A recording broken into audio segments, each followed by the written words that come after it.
Assalamualaikum warahmatullahi wabarakatuh.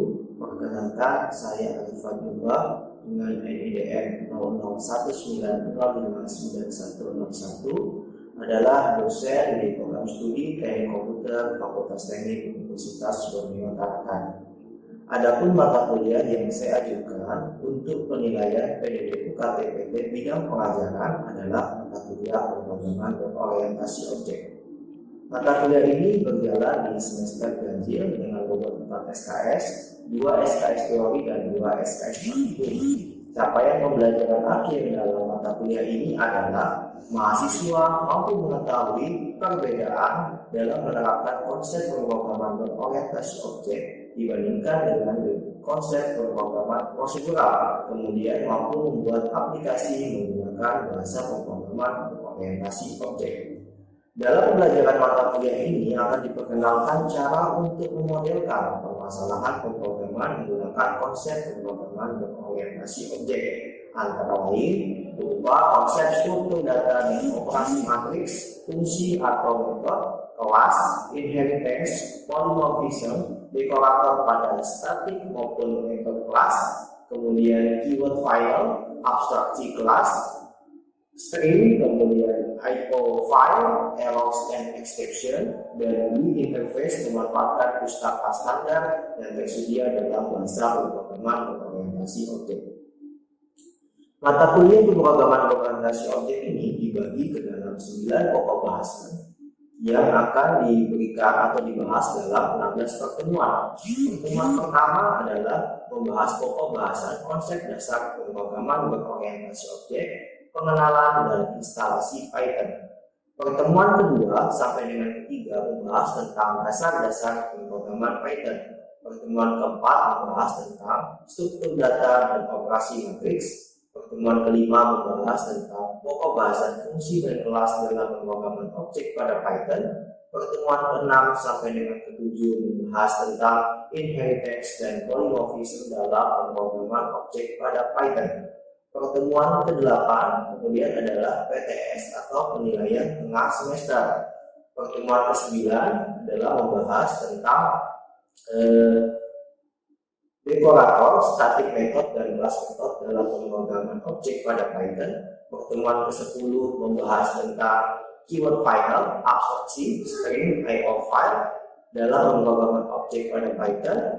Kemudian pertemuan ke-11 membahas tentang errors and exception. Pertemuan ke-12 membahas tentang GUI interface menggunakan pemrograman objek pada Python. Sedangkan pertemuan ke-13 sampai dengan ke-15 dengan pendekatan project based learning, mahasiswa secara berkelompok diminta untuk menghasilkan sebuah aplikasi sederhana menggunakan pendekatan bahasa pemrograman berorientasi objek untuk menyelesaikan sebuah kasus tertentu. Dan terakhir di pertemuan ke-16 adalah penilaian akhir semester atau PAS.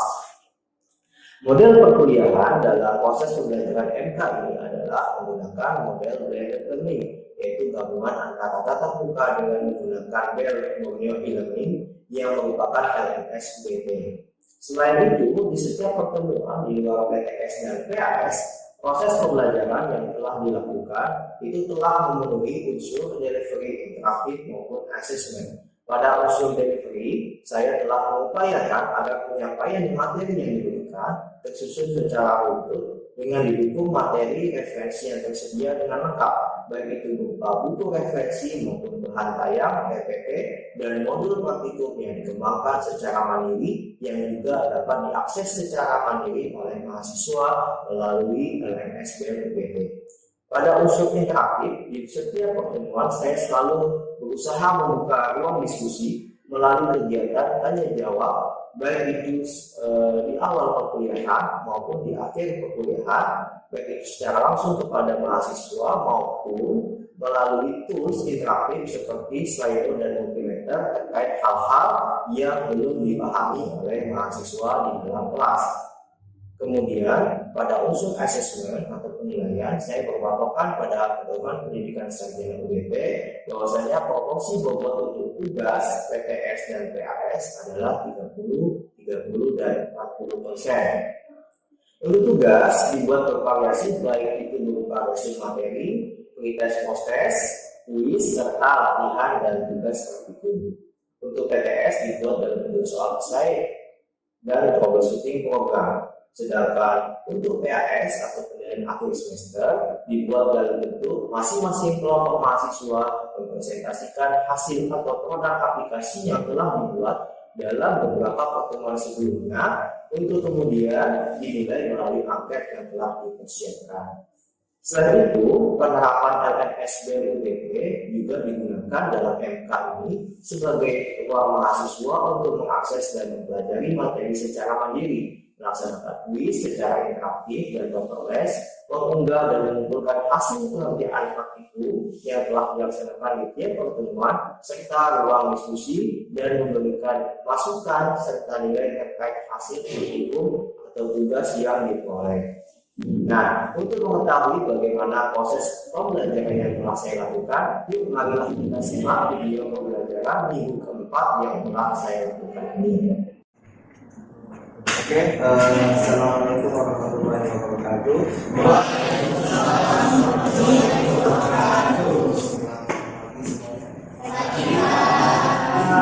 Mudah-mudahan sehat dan semangat ya. Jadi kita pada hari ini akan mempelajari tentang materi struktur data dan sistematis pada Python. Sebelumnya kita sudah belajar operasi dasar pemrograman Python ya, teman-teman. Dan tugasnya sudah dikumpulkan di Bel. Apakah masih ada yang belum mengumpulkan? Sudah sama ya. Nanti saya cek bagaimana tugasnya, termasuk dengan tugas-tugas praktikum ya. Oke, kalau begitu berarti memang hari ini kita akan melanjutkan ya materinya ke materi Nah, apa capaian pembelajaran mata kuliah ya, untuk pertemuan ini ya. Jadi di pertemuan ini harapannya setelah selesai pertemuan ini adalah mahasiswa mampu menerapkan struktur data dan operasi matriks pada pemrograman Python ya. Jadi kata-katanya di situ tertulis adalah menerapkan. Ini nanti kita ada praktikum ya, kita mencoba menggunakan jenis-jenis struktur data yang ada dan kalian juga bisa mampu menerapkan dan sekaligus membedakan perbedaannya seperti apa. Nah, yang kita akan pelajari ya, jadi nanti di sesi pertama kita harus refleksi dulu pertemuan sebelumnya, ingat apa materi yang sudah kita lakukan sebelumnya. Kemudian nanti ada pretest ya. Jadi untuk mengetahui sejauh mana kemampuan materi, apakah ada yang sudah memahami tentang struktur data, ada yang sudah membaca? Sudah membaca. Ya, nanti kalau pretestnya tinggi berarti sudah membaca. Jadi kalau pretestnya rendah berarti masih belum membaca. Jadi harus membaca lagi. Oke. Nanti juga kita akan belajar tentang konsep dan jenis struktur data, pengolahan matriks, ya, kemudian ada praktikum ya nanti di sesi setelah pelajaran dulu, ya kan? Kemudian nanti terakhir ada proses dan refleksi pertemuan hari ini. Oke. Nah, materi apa saja yang kita pelajari minggu lalu? Ada yang masih ingat? Silakan berikan komentar. Apa saja? Oke, silakan. Oke.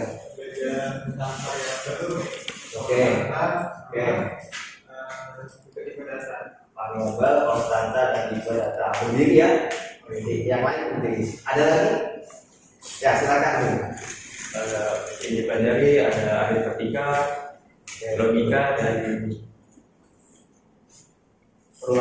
pengulangan. Oke, ya. Masih ada yang kurang tuh. Ada lagi? Yang dipelajari apa? Silakan. Siapa? Kemarin belajar apa? Selain pengulangan, sebelum pengulangan? Silakan. Jadi Satu lagi kondisi seleksi. kondisi seleksi, oke, ada kondisi seleksi, ada kekurangan gitu ya. Jadi kita sudah belajar operasi dasar pemrograman yang itu memang sebenarnya ada di seluruh bahasa pemrograman. Ya, tinggal kita menyesuaikan sesuai dengan bahasa pemrograman kita pelajari yaitu bahasa pemrograman. Oke, terima kasih. Artinya sebagian besar sudah memahami materi. Terus, apakah ada kesulitan? Minggu lalu aman? Kesulitannya yang membutuhkan waktu yang lama di tugas praktikumnya yang mana?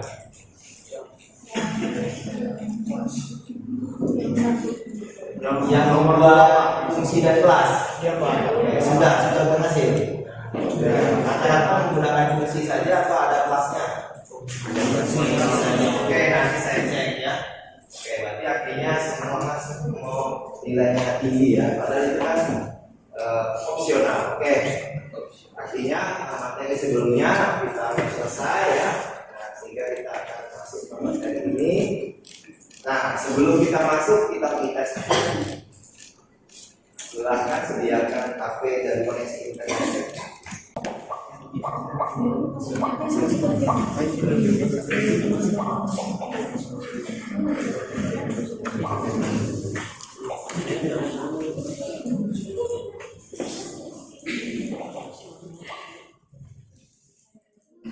Silakan dicoba.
Satu data saja. Pak, kalau saya nanti mau membuat banyak data ya jadikan banyak saja variabelnya, boleh. Tetapi ada kelemahan. Ada kalanya misalnya kita mau memanggil sebuah data ya dengan cepat. Bagaimana caranya? Ya dengan pengulangan. Cara pengulangan apa? Yaitu tipe datanya variabelnya harus sama namanya kan. Tinggal indeksnya aja dinaikkan begitu kan. Nah, kalau kita tidak menggunakan semacam list atau dengan variabel biasa, kita tidak bisa menggunakan pengulangan untuk mengambil data dalam waktu singkat. Cepat. Karena nama variabelnya kan beda-beda ya kan? Jadi sulit kita harus memanggil data berulang. Makanya kita butuh jenis struktur data yang lain selain hanya sekedar variabel. Nah, di C++ adakah yang sejenis dengan ini? Apa namanya? Array ya. Dan sebenarnya adalah sebenarnya pointer ya. Oke. Tetapi kalau di Python itu ada 4. Ya. Kalau ini sebelumnya ini aja ya. Jadi solusinya adalah dengan struktur data ya. Struktur data itu apa? Yaitu adalah menyimpan dan mengorganisasikan ya, kumpulan data ya. Kemudian pada sebuah variabel dengan tipe data khusus.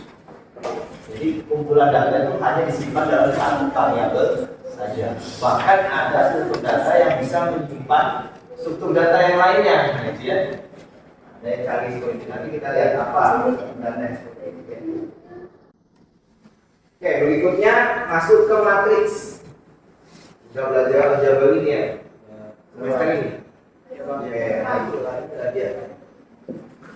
Belum pakai matriks. Belum, Pak. Masih apa? Sama linear dua variabel, Pak. Tapi matriks sudah belajar. Iya. Belum pakai apa? Berarti eliminasi substitusi. Iya, Pak. Berapa? Dari SMP kan? Iya, SMP. Habis itu kalian bisa. Ya. Kenapa kita harus belajar matriks? Ya, karena kalau tadi struktur data itu kan dia nyimpannya hanya barisnya cuma satu baris, kolomnya beberapa kolom kan, yang memanjang semua kan. Ada kemungkinan kita ingin menyimpan sifatnya dalam banyak baris dan banyak kolom kan di dalam satu variabel. Itu dilakukan karena memang ada kondisi tertentu yang memanfaatkan matriks dalam pengolahan. Contoh adalah misalnya image processing, nah lagi image processing, pengolahan citra. Sederhananya di laptop kalian, pernah kalian mempelajari atau membayangkan layar kalian itu sebenarnya tersusun dari matriks. Ada kan bahasanya resolusi. Misalnya resolusinya 1024 kali 768. Maka itu ada matriks sebanyak 1024 baris dan 1024 kolom dan 768 baris. Isinya apa? Isinya di dalam matriks itu adalah istilahnya tingkat keabuan. Tingkat keabuan. Kalau dia warna itu tingkat keabuan di dalam itu ada patah 3. Ada green, red, green, itu kombinasi tiga di dalamnya itu hasilkan 1 pixel. Jadi 1 pixel itu sebenarnya adalah satu data matriks. Makanya kenapa harus belajar matriks. Ini kalau dilihat ini kan, coba kalau kalian perhatikan betul-betul di sini kan, pasti ada kotak-kotak kecil ini kelihatan di layar kalian itu kalau perhatikan. Kotak kecil ini kalau dihitung itu kalau misalnya dia 4K ya. Kalau dia kamu buat resolusinya 1024 ya nanti 1024 kotak. Kok bisa seperti itu? Karena ada pengolahan master di belakang dan sebagainya. Dia bisa encrypt, bisa decrypt, ya, seperti itulah.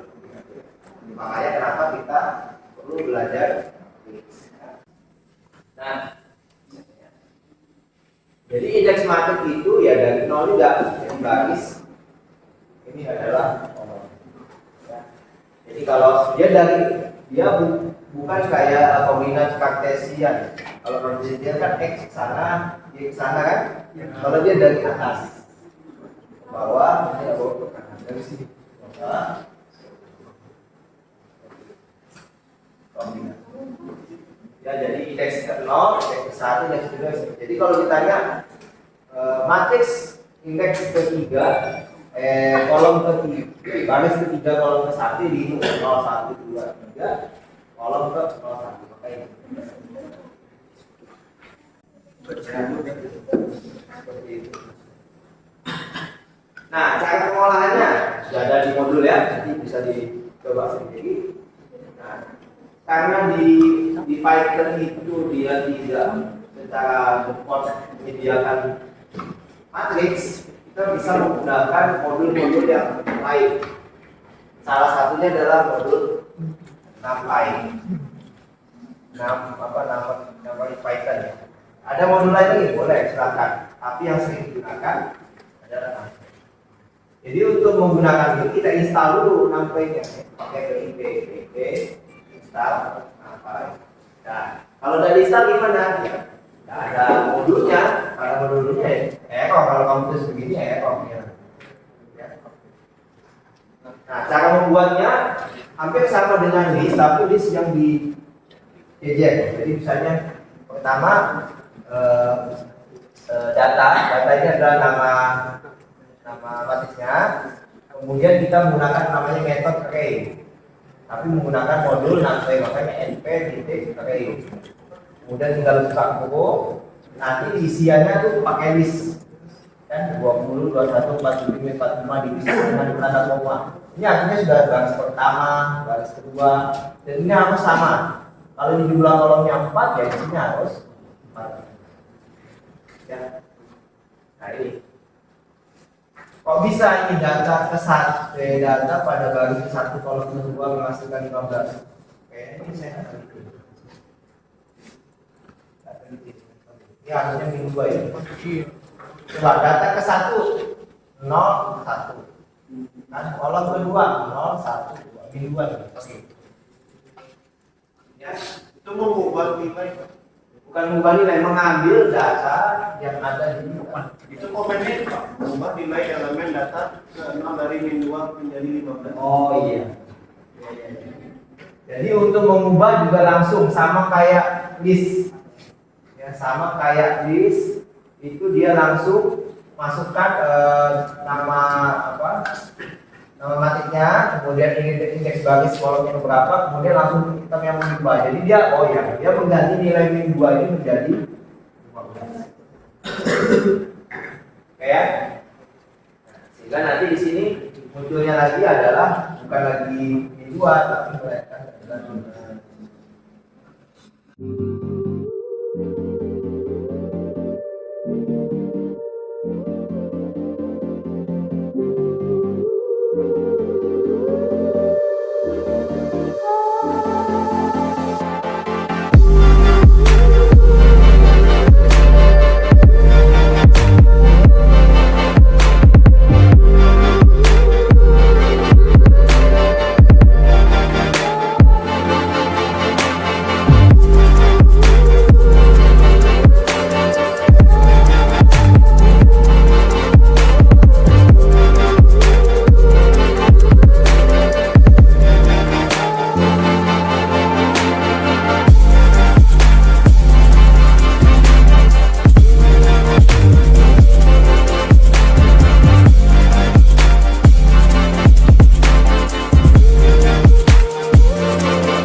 yang akan kita dapatkan dalam pelajaran hari ini.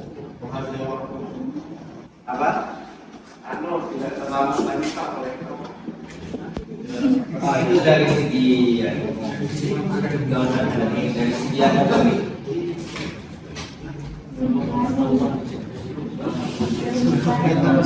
Bahwa apa? Kalau menyimpan data dalam Python itu datanya ada beberapa bisa lebih simpel dan berbeda dengan sebelumnya.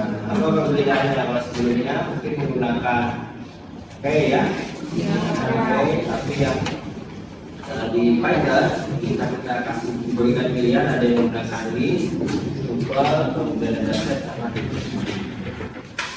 Terus itu apa yang kamu dapatkan dalam pelajaran hari ini?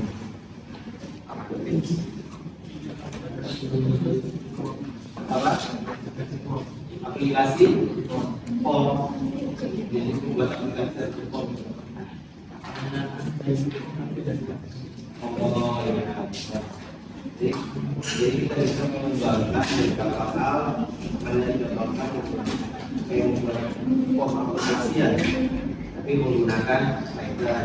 Jadi dia tidak hanya simpan di dalam data, tapi juga disimpan dalam data list. Ya. Ada lagi yang lain? Silakan Mas.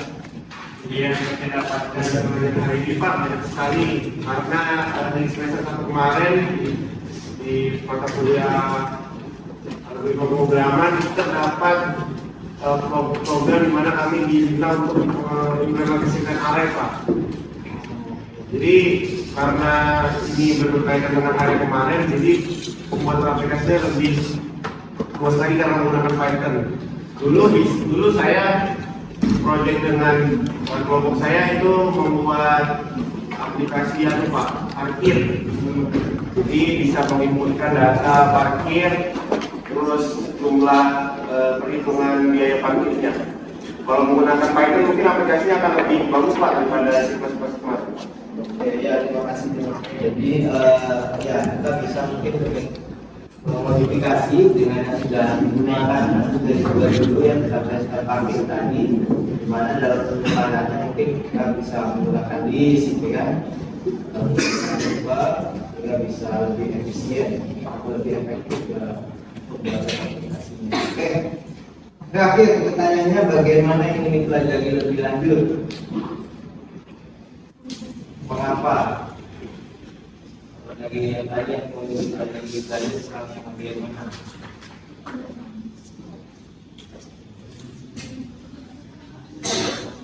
Materi tadi. Oke, materi tadi ya. Tadi kira-kira selain kita bisa melakukan operasi apa lagi yang bisa dilakukan ya? Kaitannya dalam masalah yang kita temui dalam kehidupan sehari-hari ya. Tadi sudah saya contohkan ya, juga image kan, tentang solusi. Mungkin bisa menggunakan pendekatan yang lain untuk menyelesaikan masalah misalnya menggunakan kurang. Oke, ada yang lain? Tidak ada? Oke, tidak ada, berarti oke, kalau begitu ada yang ditanyakan? Sampai oke. Untuk postcastnya jam berapa ya Pak? Untuk Atau prosesnya mungkin nanti malam. Saya aturlah waktunya fleksibel. Jadi misalnya di akhir ini sampai dengan ya besok kayak gitu. Tapi saya infokan dalam WA.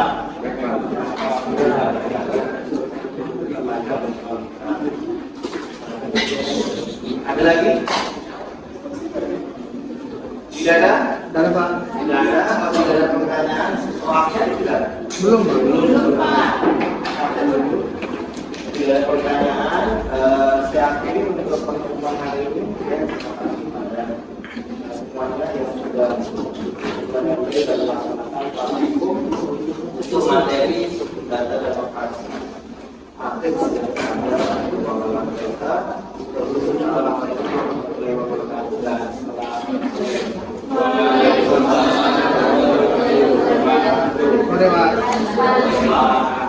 Oke, ini adalah nilai yang diperoleh, rata-rata nilai yang diperoleh dari hasil post-test dari mata kuliah pemrograman berorientasi objek yang telah kita pelajari, di mana mengalami peningkatan yang sebelumnya pretest nilai rata-rata mahasiswa adalah 58, kemudian setelah melaksanakan perkuliahan dan mengikuti kegiatan praktikum melalui pembelajaran modul dan mengisi atau menyelesaikan latihan dan tugas praktikum, nilai anak-anak post-test adalah meningkat menjadi rata-rata adalah 74%.